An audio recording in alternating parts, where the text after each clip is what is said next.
మరి నువ్వు గెలిచింది మొదటిసారి ఎమ్మెల్యే కదా, ఎందుకు నీకు ఈ మిడిసిపాటు? రమ్మంటున్నాం కదా ఎవరో ఒకరు, మీ అమ్మమ్మ గారు రమ్మంది లేదా నేను రమ్మన్నాను, మాతో వచ్చి మాట్లాడు. జగన్ గారు అడిగినటువంటి ప్రశ్నలకి సమాధానం చెప్పు చేతనైతే. డబుల్ ఇంజిన్ సర్కార్ అంటున్నారు, పైన మీరే కింద మేమే అంటున్నారు, పైన మేమే కింద మేమే అంటున్నారు. మరి పైన తప్పులు చేసినటువంటి విద్యాశాఖ మంత్రి తప్పులు చేసి నీచంగా టీచర్ల ఉద్యోగాలు అమ్ముకున్నటువంటి ఈ రాష్ట్రానికి చెందిన విద్యాశాఖ మంత్రి అయిన నారా లోకేష్ నాయుడు రాజీనామా చేయాలక్కర్లేదా?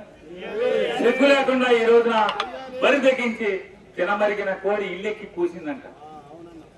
ఏదో అన్న సినిమాల్లోనేమో డిక్కీ బలిసిన కోడి ఏదో చెప్పిందని చెప్తారు.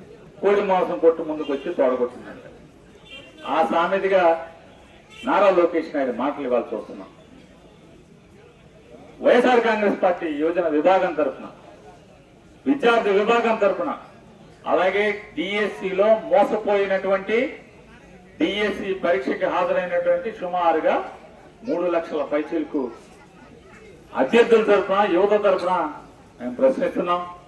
ఖచ్చితంగా నారా లోకేష్ నాయుడు, నీకు నీతి నిజాయితీ ఉంటే, నీకు నైతిక విలువలు ఉంటే రాజీనామా చేయమని డిమాండ్ చేస్తున్నాం. నీ రాజీనామా చేసేంత వరకు కూడా విద్యార్థి లోకం తరఫున గాయపడ్డ, దగాపడ్డ డిఎస్సి పరీక్షకు హాజరైనటువంటి 3 లక్షల పైచీలకు అభ్యర్థుల తరఫున, ఈ రాష్ట్ర యువత తరఫున వైఎస్ఆర్ కాంగ్రెస్ పార్టీ పోరాటం చేస్తూనే ఉంటుందని చెప్పి హెచ్చరిక చేస్తాం.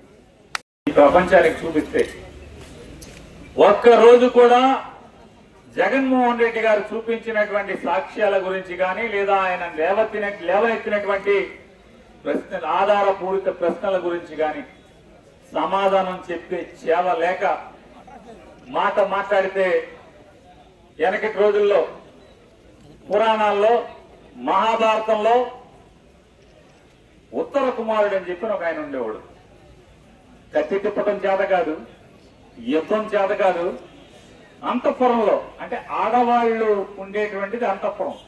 అంతఃపురం బయట కూర్చుని సొల్లు కబుర్లు చెప్తా ఉంటాడు. అదే మోడల్లో నారా లోకేష్ నాయుడు గారు వాళ్ళ పార్టీ ఆఫీస్ గేట్ కాడికి వచ్చి, ఏ జగన్ మీ ఇంటికి 200 మీటర్లో ఉన్నా రా అంటాడు.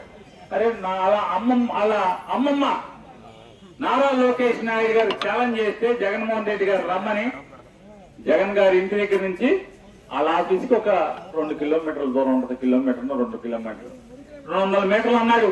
అయినా సరే రా జగన్మోహన్ రెడ్డి అన్నాడు. అంటే అరే జగన్ దాకేందుకురా బాబు, నేను వస్తున్నారా అని చెప్పి వాళ్ళ అమ్మమ్మ గారు వచ్చింది. వాళ్ళ అమ్మమ్మ గారు వస్తే అతను పారిపోతాడు. అమ్మమ్మకి మీ సొంత అమ్మమ్మకి సమాధానం చెప్పలేవు. జగన్మోహన్ రెడ్డి గారు కావాలి నీకు సినిమా, అంత సినిమా ఉందా లోకేష్ గారు? నేను అడుగుతున్నా రమ్మని, దానికి సమాధానం చెప్పవు. నిజంగా మళ్ళీ అడుగుతున్నాను, సుమారుగా 400 టీచర్ల ఉద్యోగాలు స్పోర్ట్స్ కోటా పేరుతో టెట్ గాని డిఎస్సి గాని 2 పరీక్షలు లేకుండా నారా లోకేష్ నాయుడు రికమెండేషన్ తో దొంగ సర్టిఫికెట్లతో నారా లోకేష్ నాయుడు రికమెండేషన్ తో ఆటలు నేర్పించడం కాదు, లెక్కలు నేర్పిస్తారంట, ఇంగ్లీష్ చెప్తారంట, సోషల్ నేర్పుతారంట, సైన్స్ చెప్తారంట. వీళ్ళు 9వ క్లాస్కి 10వ క్లాస్కి పాఠాలు చెప్తారంటే చదువు ఏమవ్వాలి?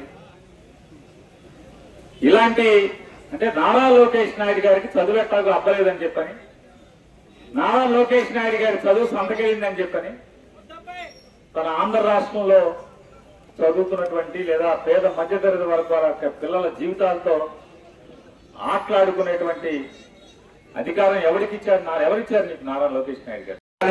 జగన్మోహన్ రెడ్డి గారి ఇంటికి మాత్రమే వెళ్తున్నారు. ఏక్వా సభకి అల్లాడిపోయావు లోకేష్ గారు, ఏక్వా సభకి అల్లాడిపోయావు. ఈ రోజు జిల్లా మేము పిలుపునిస్తే జిల్లాలోనే జగన్మోహన్ రెడ్డి గారు ఎక్కడో నుంచి ప్రతి జిల్లాలో ఈ రోజు డిఎస్సి జరిగిన అవకతవకలకు మద్దతుగా మన అందరం నిలబడాలంటే ఈ రోజు ఎంతమంది కుర్రోడు నిలబెడితే నీ వదిలేస్తున్న జగన్మోహన్ రెడ్డి గారు ఒక ప్లేస్ చెప్పి డిఎస్సి మీద ఎవరు ఉన్నారో నేను బయటికి తెస్తాను. ఒక్క నిరసన కార్యక్రమం పెడితే ఏమవుతుంది అసలు ఢిల్లీలోనే వాళ్ళకి అనుభవం లేకపోయిన యువకులు పెడితేనే అల్లాడిపోయి కేంద్ర మంత్రి రాజీనామా చేస్తే ఇక్కడ జగన్మోహన్ రెడ్డి గారు నీ తాత తీడులో అనుభవం ఉన్న నీ మొగుడు కాబట్టి ఒకటే చెప్తున్నా, నీ టీఎస్సీ అవకతవకలన్నీ బయటికి తీస్తాం. నీ జీవితం మళ్ళీ అప్పుడు కేసులు పెడతాం, వీటిలో నువ్వు బయటకు వస్తాం, అన్ని జరుగుతాయి.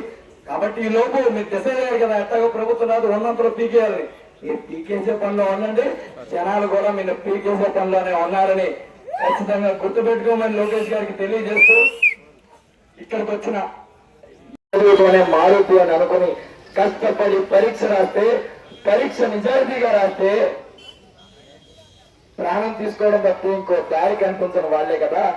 ఈరోజు ఢిల్లీ జంతర్ మంతర్ లో ఎంతమంది మళ్ళాంటి వాళ్ళని పోగేసి ఒక కేంద్ర మంత్రిని సైతం రాజీనామా చేయించి న్యాయం చేయగలిగారంటే వాళ్ళ వల్లే ఆ స్ఫూర్తి మొదలైంది కాబట్టి వాళ్ళని గుర్తు చేసుకోవడం జరిగింది. అలాగే ఇక్కడ మాట్లాడిన చాలా మంది తమ చంద్రబాబు గారి గురించి తప్పుగా మాట్లాడుతున్నారన్న లోకేష్ గారి గురించి. ఎందుకంటే మాట్లాడుతున్నారు ఏమన్నారు, మీరు జాబ్ క్యాలెండర్లు ఇవ్వమంటారు. అదే వాళ్ళు నీకు స్కిల్ డెవలప్మెంట్ వచ్చిన కాడి నుంచి ప్రతి చోట స్కిల్ డెవలప్మెంట్ సెంటర్ పెట్టారు. ప్రతి సంవత్సరం జాబ్ క్యాలెండర్ ఇస్తున్నారు. మీరు చూడలేదు అనుకుంటా. ఒకటే మిమ్మల్ని అడిగితే నాకు చెప్పండి, వీళ్ళు వచ్చిన కాడి నుంచి ప్రతి సంవత్సరం ఒక ప్యాకేజ్ ఇవ్వడం పెట్టారా పెట్టారా? స్కిల్ డెవలప్మెంట్ సెంటర్ కదా. నువ్వు ప్యాకేజ్ రాకపోతే నేర్చుకునే దగ్గర ప్యాకేజ్ ఇవ్వడం కదా. పోలీసు వాళ్ళు వస్తారు అక్కడికి. ప్యాకేజ్ పెట్టేవాళ్ళు ఎవరు? టీడీపీ పేరుకున్న నాయకులేనా? వాళ్ళ ఆధ్వర్యంలో వాళ్ళ డబ్బు ఖర్చు పెట్టి మీరు స్కిల్ డెవలప్మెంట్ సెంటర్ పెడితే మీరు చేస్తారా? ఎంత కొత్తనే మీరు మాట్లాడేది.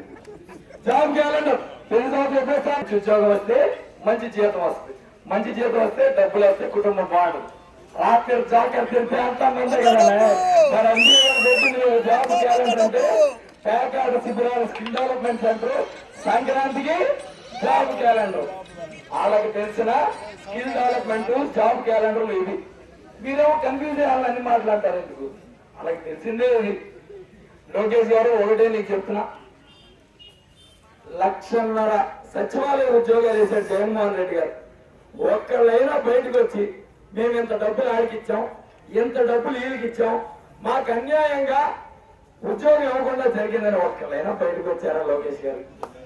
ఏమంటే ఎక్కేవయ్యా, ఏమంటే ఎక్కేవాళ్ళు. ఇచ్చినేమో జగన్మోహన్ రెడ్డి గారు ఇచ్చిన దాంట్లో 10% ఉద్యోగాలు లేవు. ఇక నువ్వు ఎంత తీసుకున్నావని అంత తీసుకున్నావని ఫోన్ రికార్డింగ్లు ఇవి ఏమి బయటకు వచ్చిన ప్యాకార్డుని పాపం ఎంత మనసు ఉన్నాడండి. నీకు స్కిల్ డెవలప్మెంట్ పెట్టాడు, స్కిల్ డెవలప్మెంట్ పెట్టి సంక్రాంతికి ఆటలాడేస్తున్నాడు. అది కాకుండా ఉద్యోగాల్లో కూడా ప్యాకార్డు పెట్టిన గొప్ప వ్యక్తి లోకేష్ గారు. దీనికి మనం థ్యాంక్స్ చెప్పుకోవాలి లోకేష్ గారు.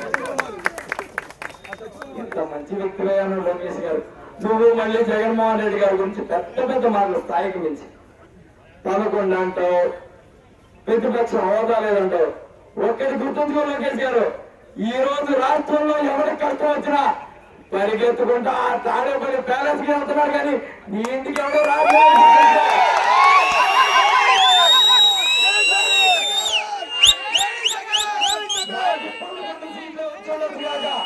మేము ఎలక్షన్ ఓడిపోవచ్చు కాక, మాకు ప్రతిపక్ష నాయకులని గౌరవం కూడా లేకపోవచ్చు కాక, కానీ ఇంట్లో కష్టం వస్తే ఏ ఇంటికి వెళ్ళాలో మాత్రం జనాలందరికీ తెలిసి నువ్వేం చెప్పాలి కదా. నువ్వేం మాకు హోదా ఇవ్వక్కల, మా హోదా జనాలే ఇస్తారు. మేము చేసిన పని వినపడింది, మేము చేసిన పని కనపడింది. ఎక్కువ మంది అయ్యాం, చివరిగా మేము తీసుకున్నాం. మీరు ఎంత ఇబ్బంది పడుతున్నారు నాకు తెలుసు.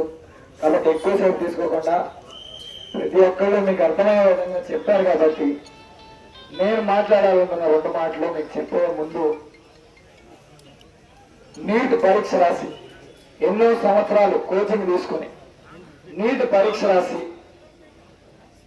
నిజాయితీగా రాసినా కూడా అక్కడ జరిగిన అవకతవకలతో బాధలో దిగ్భ్రాంతిలో ఆత్మహత్య చేసుకున్న ఆ పిల్లల కోసం 2 నిమిషాలు మౌనం పట్టుద్దాం. 2 నిమిషాలు.